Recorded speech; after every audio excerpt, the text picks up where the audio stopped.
마종아 시인의 딸을 위한 시라는 시가 있는데 한번 잠시 보겠습니다.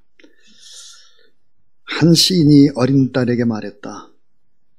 착한 사람도 공부 잘하는 사람도 다 말고 관찰을 잘하는 사람이 되라고. 겨울 창가의 양파는 어떻게 뿌리를 내리며 사람은 언제 웃고 언제 우는지를. 오늘은 학교에 가서 도시락을 안 싸온 아이가 누구인지를 살펴서 함께 나누어 먹으라고. 오전에 이어서 교육의 본질에 집중하라, 그런 제목으로 하나님의 말씀을 증거하겠습니다. 오늘 출애굽기 20장 6절 말씀을 보면 나를 사랑하고 내 계명을 지키는 자에게는 1000대까지 은혜를 베푸느니라 그랬습니다. 1000대입니다. 1000대. 신명기 5장 10절도 똑같은 말씀이 기록되고 있습니다. 나를 사랑하고 내 계명을 지키는 자에게는 1000대까지 은혜를 베푼다 그랬습니다. 자, 이 하나님은 자녀들이 1000대까지 복을 받기를 원하는데 이 놀라운 진리들을 부모나 교사가 잘 학생들에게 또 자녀들에게 가르쳐야 한다라고 하는 진리죠. 자, 여러분, 지혜로운 부모라야 자녀를 자녀답게 키울 수 있습니다. 인간은 총 3번에 걸쳐서 뇌 발달의 결정적인 시기를 거치게 된다 그럽니다. 뇌 발달의 결정적인 시기, 그 시기는 어느 시기일까?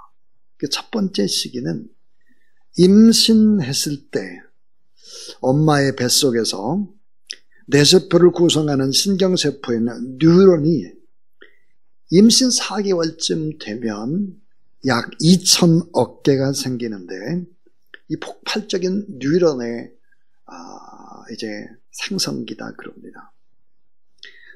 자, 두 번째 이제 결정적인 시기는 언제일까? 그것은 3세까지로 뉴런이 외부에서 들어온 정보를 뇌 전체로 전달시키는 시냅스가 20배 이상 증가하는 시기다 그럽니다. 그래서 75% 이상의 두뇌 발달을 이루는 시기가 3세까지다 그랬는데 이 세 번째 마지막 시기는 뇌 발달의 아주 마지막 골든 타임이다 그럽니다. 이 골든 타임이 언제일까? 그것은 바로 12살에서부터 18살까지라고 합니다. 이 마지막 골든 타임의 시기에는 전두엽이 가장 왕성하게 발달하며 뇌의 급변화가 이루어지는 인생의 최고의 중요한 뇌의 리모델링 작업을 할 수 있다. 이런 시기다. 그래서 청소년기는 너무나 중요한 시기다. 이렇게들 얘기하고 있습니다. 그래서 인간은 총 3번에 걸쳐서 이런 뇌발달이라든지 결국 결정적인 시기들을 맞이하게 된다 그렇습니다. 그런데 여러분, 이 3번의 시기가 아니라 마지막 4번째 시기가 있습니다. 예수 그리스도를 믿는 사람에게는 그게 뭘까? 가장 중요한 결정적인 시기, 새롭게 시작할 수 있는 최고의 골든 타임, 최고의 리모델링 작업을 할 수 있는, 새로운 피조물이 되게 할 수 있는 골든 타임, 그것은 바로 예수 그리스도를 인격적으로 만나는 시기입니다. 우리가 보통 우연히 만나는 것은 미팅이다 그래요. 미팅인데 아주 운명적인 만남, 꼭 만나야 돼요. 그러니까 결정적일 때 딱 맞닥뜨리다 라는 이 단어를 쓸 때는 encounter 그럽니다. E-N-C-O-U-N-T야, encounter. 자, 예수 그리스도의 십자가와 내가 맞닥뜨리는, 그래서 내가 새롭게 태어나는, born again 하는, 다시 태어나는 시기. 이 시기는 너무너무 중요한 시기입니다. 첫 번째, 두 번째, 세 번째 시기가 아주 아무리 좋게 그래서 발달됐다 할지라도 이 네 번째 결정적인 골든타임을 잡지 못하면 인간은 늘 이 광야 같은 세상, 폭풍 치는 바다와 같은 세상, 전혀 예측 불허인 세상에서 두려워 떨고 공허하며 그렇게 인생을 살 수밖에 없을 것입니다. 여러분, 교육의 본질, 뭐가 교육의 본질일까 하는 거예요. 그 교육의 본질을 한번 우리 생각을 해볼 텐데, 우리나라에는 종교 가운데 가장 무서운 종교가 있다 그럽니다. 어떤 종교일까? 대학교라고 합니다. 어느 대학, 자꾸 이런 걸 따지는 거죠. 별것도 아닌 대학. 예. 어떻게 하면 좋은 대학교에 입학을 할까? 이런 걸 갖다가 늘 신경을 쓰죠. 우리 곰곰이 생각해 봐야 할 부분의 문제. 그런 것이 인생을 풍요롭게 하고 행복하게 하고 그런 것이 결코 아닌데 말이에요. 오늘날 교육의 가장 큰 문제 뭘까? 심각한 문제. 그것은 바로 신뢰의 문제입니다. 신뢰. 부모가 자녀를 신뢰하지 않을 때, 학생이 교사를 신뢰하지 않을 때, 국민이 공교육을 신뢰하지 않을 때 어떤 일들이 보게 될까? 이런 신뢰의 상실들이 많은 문제를 야기시킬 수밖에 없습니다. 결국 한국의 이 교육의 뿌리는 신뢰 못하는 불신앙이 자리를 잡고 있다, 이렇게 말할 수 있을 것입니다. 잠언 3장 5절을 보니까 따라하세요. 너는 마음을 다하여 여호와를 신뢰하고 내 명철을 의지하지 말라. 자, 이 말씀은 기독교 교육에 참 기초가 됩니다. 여호와를 신뢰하라.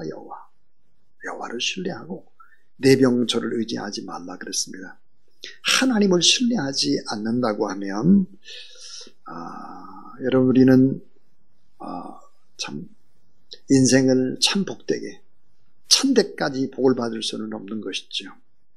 성경적인 자녀 교육의 핵심이 뭘까? 그것은 하나님을 신뢰하고 하나님의 교육 원리를 신뢰하는 것입니다. 학교와 교사를 신뢰하고 또 우리의 자녀를 신뢰하고, 이렇게 이 신뢰가 가장 중요한 것이죠. 그래서 저는 4가지 얘기를 하려고 합니다. 그 첫 번째가 뭘까? 그러면 하나님을 신뢰하자 하는 것은, 하나님을 신뢰하자. 자, 기독교 교육의 기초는 하나님에 대한 믿음입니다. 자, 하나님의 자녀를 우리에게 맡겨주셨죠. 우리는 자녀의 소유권자가 아니죠. 청직입니다. 잘 맡아서 잘 관리해주는 청직일 뿐입니다. 우리는 자녀의 소유자인 것처럼 그렇게 살아서도 안 되고, 그렇게 자녀들을 생각해서도 절대 안 된다 하는 거죠. 우리는 하나님의 뜻대로 자녀를 맡았기 때문에 하나님의 뜻대로 자녀를 양육할 뿐이다. 하나님은 우리 자녀에 대한 놀라운 계획을 가지고 계시고 분명한 목적을 가지고 계시죠. 그래서 이 빌립보서에 보면 자녀들의 마음속에 무엇을 심어줬다고 그랬느냐? 꿈을 심어줬다고 그랬습니다. 꿈. 하나님이 우리에게 심겨둔 꿈이 우리에게 다 있다 그랬습니다. 그래서 하나님의 원리대로 그 자녀를 양육해야 된다 하는 것입니다. 자, 믿음이 없이는 하나님을 기쁘시게 못하는, 하나님께 나가는 자는 반드시 그가 계신 것과 또한 그가 자기를 찾는 자들에게 상 주시는 이심을 믿어야 할지니라. 지금도 구체적으로 또 삶과 역사를 주관하시는 하나님, 그 하나님을 진정으로 믿고 그 하나님께 맡기고 그 좋으신 하나님을 신뢰하며 살아가는 그런 사람들. 그런 사람들은 어떤 사람들일까? 축복 덩어리입니다. 축복 덩어리. 은총 덩어리죠. 여러분, 축복 덩어리, 은총 덩어리. 하나님이 바로 축복 덩어리고 은총 덩어리이기 때문에 그 하나님을 만나면 사람이 축복 덩어리고 은총 덩어리가 되는 거예요. 그래서 하나님을 믿는 사람을 만나면 사람들이 변화를 가능하게 만드는 것이죠. 자, 하나님을 신뢰하는 것이 자녀 교육의 가장 근본적인 본질이다. 이것입니다. 두 번째 신뢰입니다. 두 번째는 따라서 하나님의 교육 원리를 신뢰하라. 자, 여러분, 하나님의 교육 원리가 뭘까 하는 거예요. 하나님의 교육 원리. 오늘 아까 오전에 설교 가운데 5가지 이야기를 했어요. 하나님의 교육 원리. 여호와를 경외하면 권위를 인정하게 된다. 권위. 여러분, 권위. 엄마 아빠의 권위, 선생님의 권위. 이 권위가 없으면 전혀 안 되는 거죠. 교육이. 또 하나, 여호와를 경외하면 경청하게 된다. 잘 듣는 거죠. 쉐마. 들으라 이스라엘아. 쉐마. 잘 들어야 합니다. 또 세 번째는 여호와를 경외하게 되면 하나님의 성품을 담습니다. 하나님의 성품. 최고의 성공은 성품을 담는 거잖아요. 세 번째는 여호와를 경외하게 되면 비전과 꿈을 갖게 된다. 비전과 꿈. 꿈이 생겨요. 왜요? 성령이 역사하면 노인들은 꿈을 꿉니다. 청년들은 뭐야? 비전은 보죠. 어린 아이들은 예언을 하기 시작을 하는 것입니다. 성령이 내 안에 들어오는데 그냥 적당히 인생을 살 수 없어요. 자, 꿈이 있는 사람, 비전 있는 사람, 발걸음이 다르고 눈매가 다르죠. 흐느적거릴 수가 없어요. 왜 살아야 되는 이유를 알고 왜 공부해야 될 목적을 아는데 적당히 할 수는 없죠. 또 하나가 뭘까? 여호와를 경외하면 통찰력을 갖게 된다. 통찰력. 이게 하나님의 뭐야? 교육의 원리예요. 이 하나님의 교육 원리를 신뢰해야 돼. 통찰력. 큰 것을 볼 수 있고 아주 작은 것도 볼 수 있는 통찰력. 여러분, 우리가 태어나고 죽고 이 땅에 살지만 그 인생을 볼 수 있는 통찰력. 이것에도 창조와 종말을 볼 수 있는 통찰력. 이런 통찰력들을 갖게 되는 거예요. 그래서 자, 여호와를 경외하는 것이 이게 보니까 지식의 근본이다 그래요. 이게 하나님의 교육 원리예요. 이 원리를 신뢰하자 하는 것입니다. 자, 그 다음에 여러분 또 아주 중요한 세 번째입니다. 오늘 제가 제일 강조하고 싶은 것이 바로 이제 세 번째인데요. 그 세 번째는 무엇일까? 그것은 바로 모든 교사들을 신뢰하자입니다. 모든 교사들을 신뢰하자. 자, 여러분 어린이집이라든지 유치원이라든지 자, 이런 데부터 또 초등학교, 중학교, 고등학교, 대학교, 교수, 우리 교회학교, 중고등부 다 이런 교사들, 이 교사들을 신뢰해야 된다.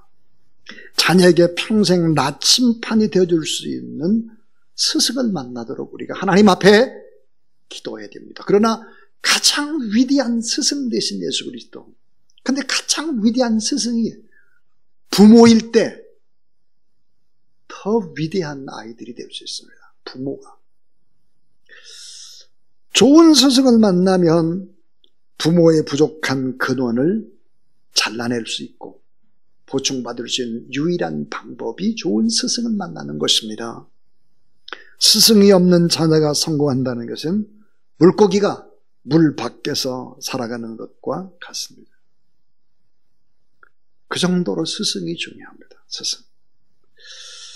자, 어린이집이나 학원이나 심지어 여러분 학교, 교회, 학원 모든 부분에 있어서 이 교사가 존중함을 받지 않으면 결코 학습 효과가 없을 뿐만 아니라 인간은 망가지는 것입니다. 자, 보통 이제 떠도는 이야기들, 공부는 학원에서 하고 집에서는 컴퓨터하고 학교에 가서는 잠을 잔다, 이런 얘기합니다. 지금 자, 우리의 자녀가 가장 많은 시간을 보내는 곳이 어디일까요? 학교잖아요. 학교에서는 잠자요. 학교 교육이 외면받는 상태. 교사가 신뢰를 받지 못하게 되면 어떻게 될까요? 자녀들은 망가지는 것이죠. 교사를 믿고 격려함으로 자녀들을 성실히 가르치도록 도와야 된다 하는 것입니다. 교사와 부모와 학생이 연합해서 얼마든지 스스로 아름다운 여건들을 만들어갈 수 있도록 따라하세요. 사람은 믿어주는 대로 변화됩니다. 믿어주는 대로 변화되는 거예요. 믿는 만큼 성장합니다. 신뢰해야 되죠. 여러분 생각해 보세요. 참 저는 성경을 읽다 보면 나를 믿어주시는 하나님 앞에 너무 눈물이 나죠. 우상숭배자, 우상을 만드는 자의 아들 아브라함을 믿어주었습니다. 계속해서 거짓말을 치는 아브라함을 믿어줬죠. 사기꾼 같은 요령꾼 야곱을 믿어주었습니다. 범죄하는 다윗을 믿어줬죠. 그냥 생각이 감정에 치우치는 변덕쟁이 베드로를 믿어주었습니다. 무서운 살인자, 광기나는 살인자 사울을 믿어줬습니다. 바울이 되게 하죠. 주인인 빌레몬의 것을 도적질한 오네시모, 바울이 부탁을 합니다. 오네시모를 믿어줘라. 지금 나와 함께 감옥에 있고 그런 내 물건을 훔쳐서 지금 나와 감옥에 있는데 내가 감옥에서 오네시모를 낳았다. 오네시모는 변화됐다. 받아줘라. 이렇게 말하고 있습니다. 여러분, 신뢰가 사람을 만들어주는 것이죠. 죄인된 우리를 실망치 않으시고 자기 아들 예수 그리스도까지 내어주셨던 그분을 만나게 되면 모든 걸 초월하게 되죠. 자, 부모가 나를 믿어주지 않았다 할지라도, 학교 다닐 때 선생님이 나를 믿어주지 않았다 할지라도, 창조주 하나님 구속주 예수 그리스도가 나를 믿어준다고 생각을 하세요. 눈물이 나는 것입니다. 그리고 다시 용기를 내게 되는 것이죠. 신앙은 그렇게 해서 위대한 것입니다. 다 흠이 많고 부족한 사람들을 사용하셔서 위대한 역사를 이루시는 분이 우리가 믿는 여호와 하나님이라는 사실을 믿으시기 바랍니다. 그 다음 네 번째, 따라하세요. 자녀를 신뢰하라. 자, 부모가 자녀를 신뢰할 때 자녀는 심리적인 안정감을 갖기 시작을 하죠. 부모가 자녀를 믿고 기다릴 때 자녀는 부모의 기대에 바로 부응하기 시작을 합니다. 응답하기 시작을 하죠. 그래서 더 노력을 하게 되는 것입니다. 에베소 6장 4절, 또 아비들아 너의 자녀들을 노엽게 하지 말고 오직 주의 교훈과 훈계로 양육하라 그랬습니다. 노엽게 하지 말아라. 자녀를 신뢰하지 못하면 나타나는 현상이 무엇일까요? 그것은 자녀를 억압합니다. 억압하고 자녀를 어떻게 할까요? 노엽게 하는 것입니다. 함부로 말하죠, 자녀에게. 부모의 생각에 자녀를 맞추려고 하는 것입니다. 자녀 교육에 있어서 가장 큰 문제 가운데 하나가 뭘까요? 요즘에. 예전에 보니까 치맛바람 그러셨어요? 치맛바람. 조금 치맛바람을 좀 고급스러운 얘기로 표현하면 이러합니다. 엄마 주도적 교육. 엄마 주도적 교육이죠. 엄마 주도적 교육. 결국은 학습은 저하될 수밖에 없는 거예요. 부모가 자녀를 신뢰할 때 자녀는 안정감을 갖게 되고 자신감을 회복하게 되는 것입니다.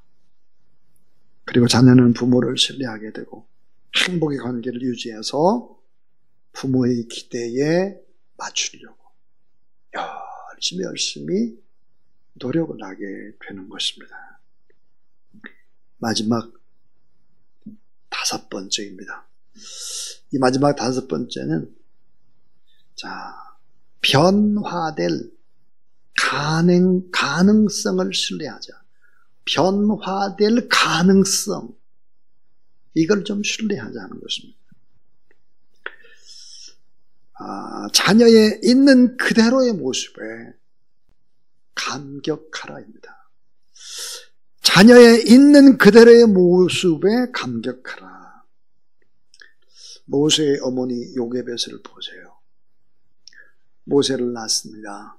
핏덩어리 모세가 힘차게 울어대면 결국은 잡히게 되고 모세는 죽여야 하는 것이죠. 그런데 성경은 이렇게 기록을 합니다. 모세의 어머니 요게벳은 모세의 준수함을 보았다 그럽니다. 준수함을 봤대요. 자녀 있는 그대로 바라보며 감격하는 것입니다. 먼저 부모가 자녀를 믿어주고 잘될 것을 신뢰하라. 포기하지 않고 끝까지 믿어야 교육의 문제는 해결될 수 있다. 따라서 변화될 수 있다고 믿어야 한다. 변화될 수 있다고 믿고, 정말 제일 좋은 것은 아직 오지 않았고 세상의 미래를 내다보고 하나님 앞에 간절히 믿음으로 지지를 보내고 기도해야 된다. 하나님에 대한 신뢰, 교육 원리에 대한 신뢰, 또 모든 교사들에 대한 신뢰, 자녀에 대한 신뢰, 그 자녀가 하나님께서 아름답게 변화시켜서 그 자녀를 통해서 하나님의 뜻을 이룰 것이다 라고 하는 확신, 이 변화의 가능성을 바로 신뢰해야 된다 그랬습니다. 보통 이제 우리 어머니, 옛날 우리 어머니들 교육 방식을 보면 참 잘했던 교육이 있는 것 같아요. 그 뭘까요? 그냥 믿어요. 우리 애는 절대 그럴 애가 아니라 믿어주는 것입니다. 절대 그럴 애가 아니라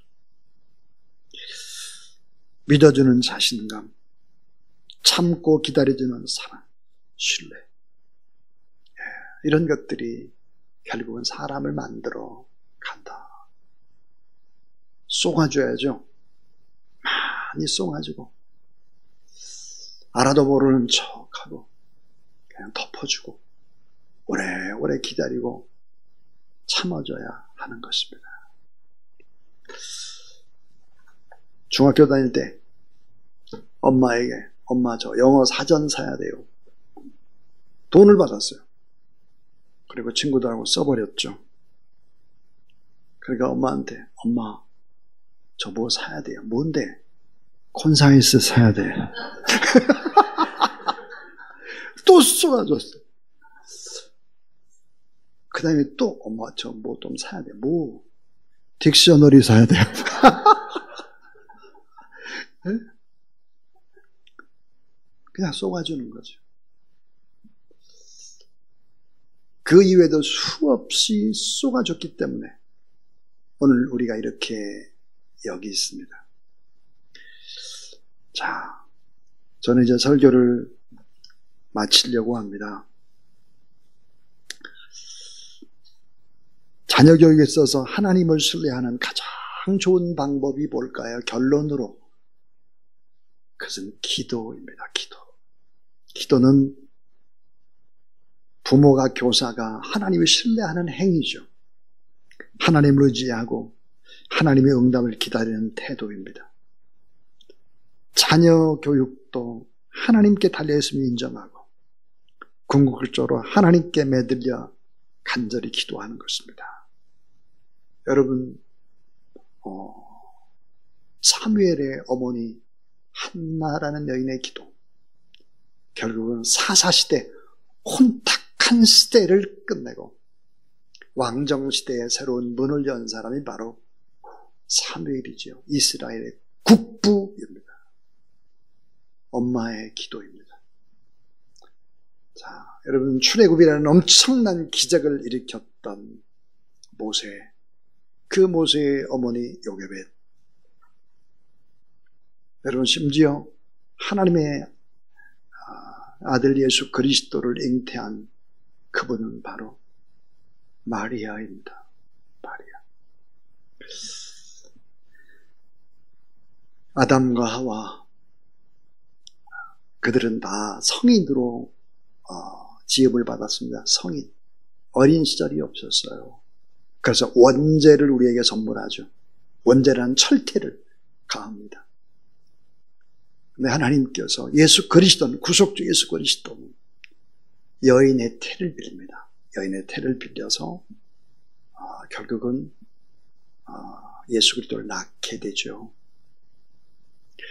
하나님 앞에 간절히 울며 기도하는 이 부모의 기도, 눈물을 흘리며 씨를 뿌리는, 그래서 기쁨을 거두게 되는, 이런 건 다 기도에 달려 있습니다.